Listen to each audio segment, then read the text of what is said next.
Alright, who did it? Who smashed the Melusine to create Sigewinne? Who was the degenerate to touch one of these Beautiful creatures. and do the midnight dance for this girl to spawn? Who even is the father? Is her mother even a Melusine? Can you smash a Melusine? He's feeling himself! Whatever the answer is, can we explain why Sigewinne looks human in the first place? Is the father in the prison right now for his heinous crimes? Or did he get away with his actions? Or is Sigewinne the love child of Neuvilette and Raue, my fellow viewers? No, that's trash. That's trash. This video was made during Genshin version 4.1, so by the time Sigewinne probably releases, there will be more information released through quests and her character story. Stay tuned to learn who Sigewinne is, where she probably came from, and even her real life inspirations. I spent a little too time thinking about and researching for this video, and from my guesses, I sound like an obsessed person for Melusine, so please don't click away. So, without further ado, let's start the speculation.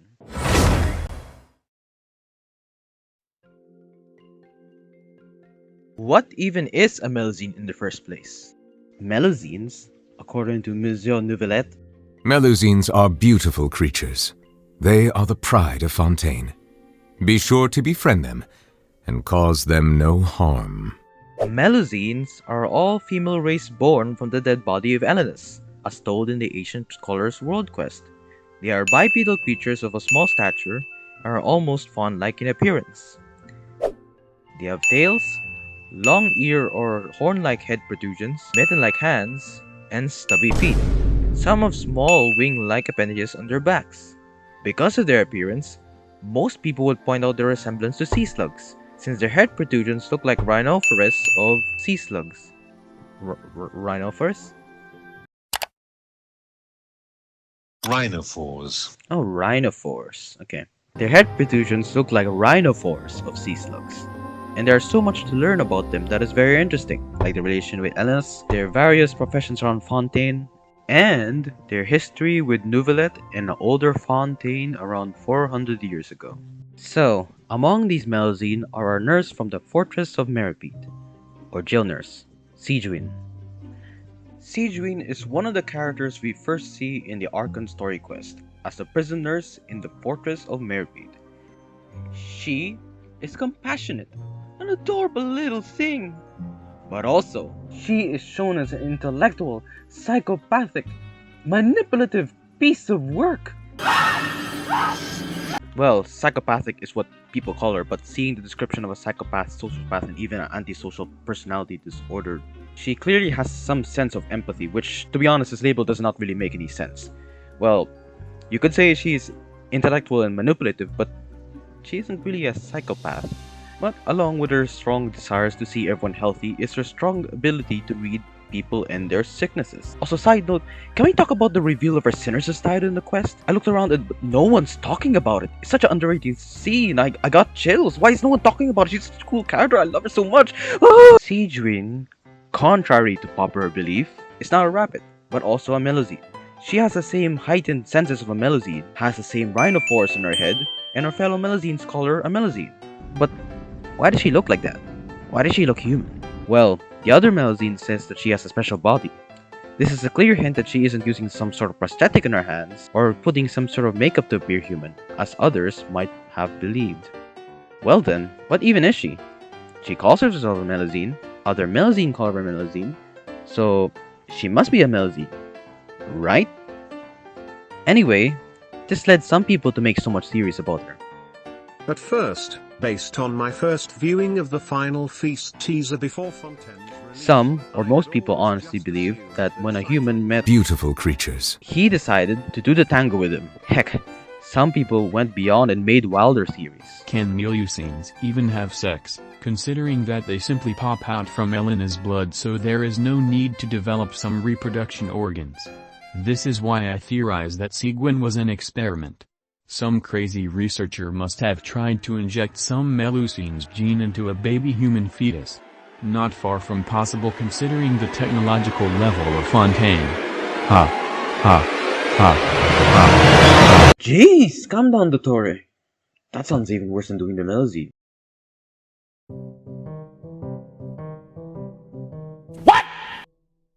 let's answer the crazy question out of the way. Can Melusine even get to be preggers? What the fuck? When people look at Sigewinne, we're assuming that she came from a human father. But this assumes that Melusine can even marry humans and spring forth a crossbreed of a potential questionable child in the first place. So the question poses itself again. Is it possible for a Melusine to be pregnant? The answer is... probably. So, let's assume Melusine can give birth to a human-like child. What we mean by a Melusine being pregnant, we mean a reproduction involving at least one Melusine giving birth to a newer one. So this thought process does not include Elena's giving birth to the Melusines. Here's the thing, the race is told to be an all-female race biologically, so that would mean they can't reproduce. The problem we face though is that we don't have proper solid evidence that Melusine can go forth and multiply. But before we need to ask that, would Fontanian law even allow Melusines to be married? Melusines have set laws against discrimination and protected for them. If you've seen the story quest of Neuvilette, you will know that the Melusines were discriminated against. This prompted Fontaine to set laws to protect them, which is not limited to feeding them, patting them without consent, treating them like a pet, and you have to refer to them as she, her instead of it. The law boils down to one thing, treating Melusine like people. So, you would assume that a Melusine and a human going for a child spawn ritual would be illegal, right? Right? Well, not quite. What if a Melusine engages with a romantic relationship with a Fontanian? Please don't click off. Here's the thing, if Melusines are to be treated equal, why would the law stop Melusines from pursuing deep relationships with anyone else? If anything, stopping them sounds like some sort of discrimination between them, because Melusines are different. If anything, this would sound like the law would be protecting the Melusines' right to date non-Melusine beings. But Jude, they're kids! Melusines are over 400 years old, and they seem to be old enough to pick and choose. They have their own professions, ambitions, personalities, and one certain Melusine has a vision. So what's stopping them from marrying a human? Unless there's an explicit rule about this in the game, it's safe to assume that Melusines are part of the Fontaine dating pool. I sound like furry right now. Back to the topic at hand. Now we got that out of the way, the following evidences are not entirely solid, and I'm not entirely confident with my findings, despite of the long research topics about them. Some people say this, other people say that, so in this section I'll just be throwing all the evidences for both, and you decide what's the best possible case. Mimir, one of the Melusines found in the same quest Ancient Colors, is described to be a child in one of her quests. That means despite their looks, Melusines are definitely not at least the same extensive age. At least not in the same age in a sense like few days apart or so. Sigewinne also has a secret quest where you can celebrate her birthday with 3 other Melusines, Puka, Canatilla, and Verenata. If they were both born at the same time, wouldn't everyone have the same birthdays? Melusines also seem to be based on Blugs. And slugs are hermaphrodites. If Melusines do reproduce, it would make sense if they can do each other. Some people assume that they also reproduce asexually, probably by mitosis or something similar. People told me that Melusines can also be genderless, and that the game told this somewhere, but I can't find it in the wiki or in game. If you do find it, please tell me in the comments below. Anyway, as much as this is weird, the probability of interracial marriages like these, is it even probable to call it interracial? Cases like these also probably happened in Teyvat. For example, let me introduce you to the Manimals.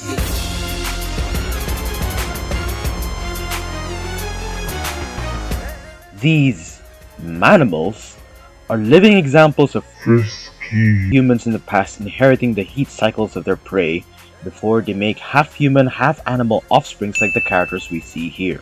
For example, Diona's family line, the Catsaline family.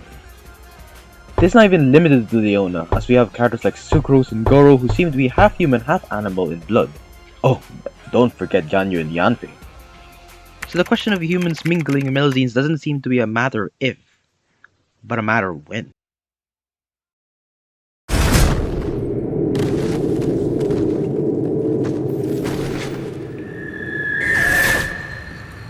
So trusted you. I thought I could too. So why in bloody hell does Makarov know you? Each Melusine was born with a token, and while we don't exactly know what the token does for them now, these tokens come from the metal pieces from the battle between the Maréchal Z Phantom and the Narcissus Cruz Ordo. Oh, okay.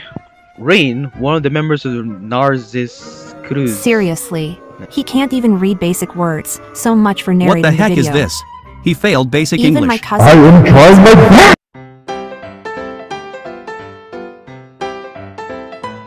If every Melusine has this, it would be impossible for the next generation of Melusine to have the same components. And since Mimir says all Melusine has this, assuming that this is a fact to this day, it's hard to assume that they can do a midnight dance with each other and have these tokens. And going back to the same birthday thing, it may be just possible that Melusines slowly developed and grew into Melusines eventually, but not all of them developed at the same time. Therefore, the probability of newer Melusine does not really mean they have ways to produce, but rather, they just slowly grew in numbers as time went by through an idleness. It's also possible that they call Mimir a child morely because of societal roles and stuff. It could not necessarily be, birth. It doesn't have to be. In conclusion, it's really hard to guess if they can reproduce by either to themselves, asexually, or not at all. But with all these evidences, does this prove Sigewinne is offspring of a human? The short answer is still probably no. Melusines address her as a Melusine with a special body. If she had a human father, wouldn't it make sense to call her human with Melusine blood? Or half Melusine? Or Melusine with a human parent? They seem to however plainly say that she's just a Melusine, but just had some sort of mutation. If anything, the evidences of all Melusine born into Atlanta seems to be to confirm an implied family tree, and there are no evidences of Melusine even having children. So Sigewinne can't be a product of some mixed race love. Or at the very least right now, we have no conclusive evidence of it. But you know what has some evidence?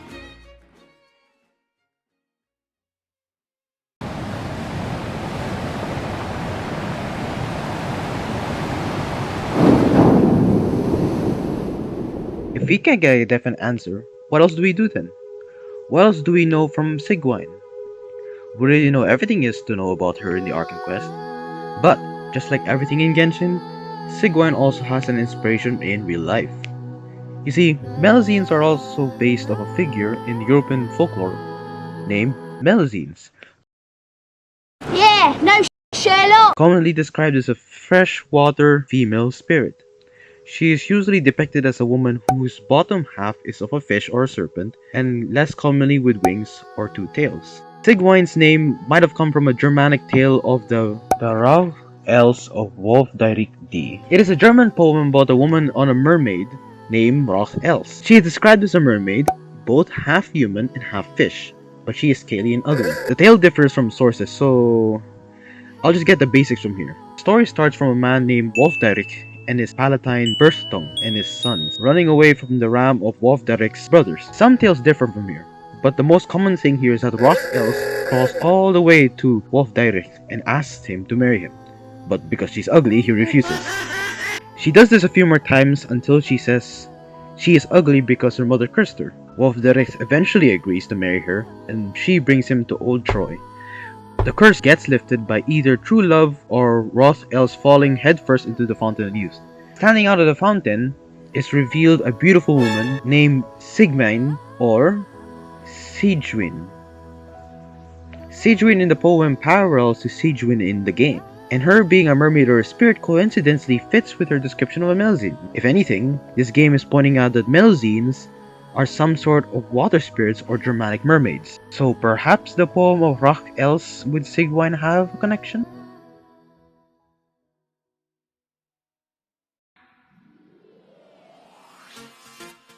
So what does this mean with Sigewinne?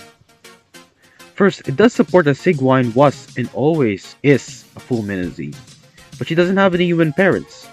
Or at least, that's what we know of. This also means Sigewinne was also born from Elenus. But what does this mean? Sigewinne, if we follow the inspiration, might have been any normal Melusine, and then after some event, transformed her body into her special body. But what would that event be?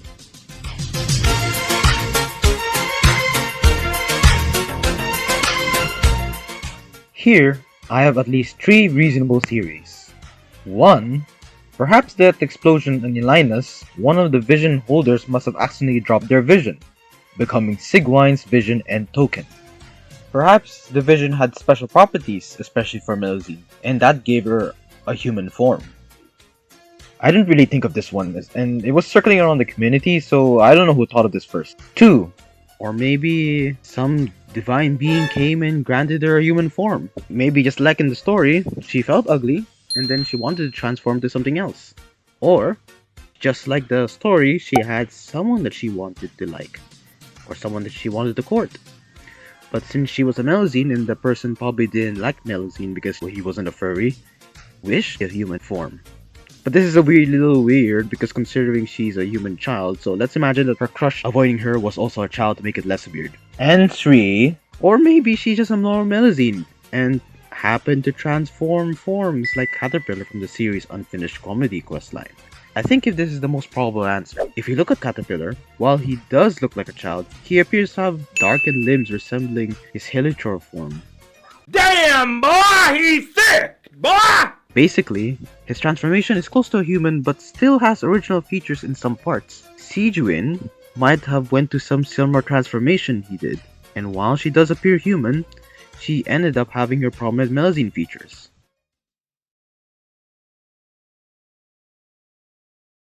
If Sigewinne had a similar transformation to transform like Caterpillar, perhaps she did have a connection with Narcissus Cruz Ordo. Considering the connections of Narcissus Cruz Ordo and Melusine, I wouldn't be surprised if she was an experiment of Rain and Jacob after needing a test subject to convert the mistakes of a messed up Carter from becoming a body horror figure. So they take a Melusine and experiment on her to have a live example of modifying people's bodies, until finally succeeding to convert her into a human female child. With those results, perhaps they successfully fixed Carter into someone familiar perhaps? Well, that's all just speculation. Maybe a fairy did change her. Maybe she did get a vision. Maybe the Narcissus Cruz Ordo did experiment on her. Or maybe she was born from forbidden love. You can't doubt it though. Sigewinne might be just more relevant to the Narcissus Cruz Ordo than we think.